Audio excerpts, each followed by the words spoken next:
Hello, and welcome to the Dialogue on Dialogue podcast. In 1956, Earl Nightingale recorded The Strangest Secret, launching a new era in self-improvement.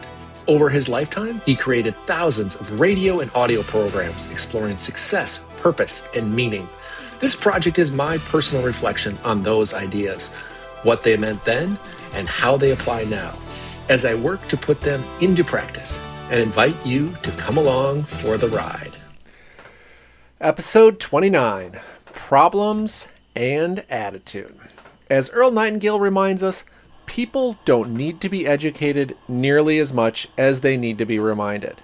This series is about remembering the truths we probably already know and learning how to live them. Today's episode opens with a short parable about two men and a pearl of great value.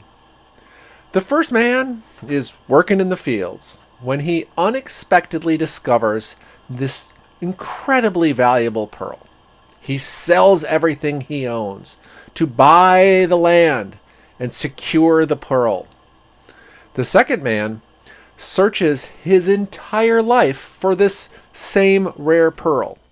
When he finally finds it, he too sells everything he has to acquire it. The lesson, as I hear it, it's simple, but it's demanding. You never know when or where you'll find what you most desire. But when you do, you must be willing to sacrifice fully to have it. That story sets the stage for the rest of the episode. Earl then turns to attitude, and he makes the case that attitude alone can separate two otherwise identical businesses. Say one business, it adopts an attitude of service, putting the customer first, looking for ways to add value and solve problems. The other adopts an attitude of scarcity, constantly worrying about saving a dollar, even if it ends up costing customers. Over time, the first more than likely succeeds, and the second more than likely struggles. The difference isn't talent or resources, it is mindset. From here, Earl reminds us of something that's easy to forget. Every problem contains an opportunity. That idea landed with me for two big reasons. First, when we reframe a problem as an opportunity, our mindset shifts from irritation and annoyance to curiosity and growth. We stop asking, why is this happening to me? And start asking, what can I do to learn from this? Second, if a problem exists for us, it likely exists for others as well.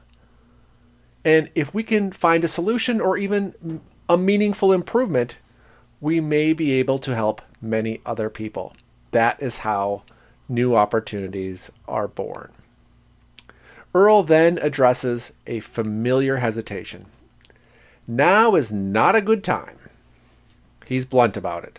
There is no mythical moment when all the stars align and conditions are perfect. That time doesn't exist. Now is the best time to begin. Start where you are. Stand where you stand. Use what you have. Waiting for perfection isn't just another form of avoidance. It is a problem. Another important reminder follows. We are never truly alone in our efforts. Including more people in a project expands possibility. Even when we are working on something that feels solitary, it rests on the accumulated work of countless others. The language we use, the tools we rely on, the knowledge we inherit. All of it comes from those who came before us. We move forward together, whether we notice it or not. Earl closes by summarizing an article that he read about people who have acquired great wealth. The article identified 4 common mindsets that these acquirers of wealth have. The first, they think money. They see financial opportunity everywhere and look for it in ways to capitalize on it regularly. Second, they respect money. They pay close attention to how it is spent and avoid frivolous waste. Third, they have little use of money. While building their wealth, they often live simply, focus on their larger goals. And fourth, finally, they have a collector's mindset.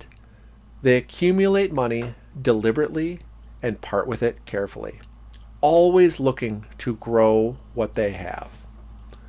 The conclusion is telling.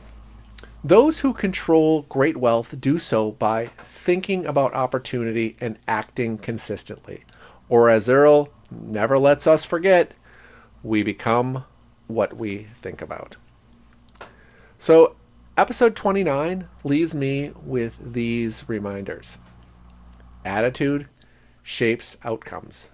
Problems invite opportunity. There is no perfect moment to begin, only now. And what we focus on determines what we become. If we want better outcomes, we need better questions and a better attitude toward the problems in front of us. Until next time, remember, the answers are older than we are and just as relevant today.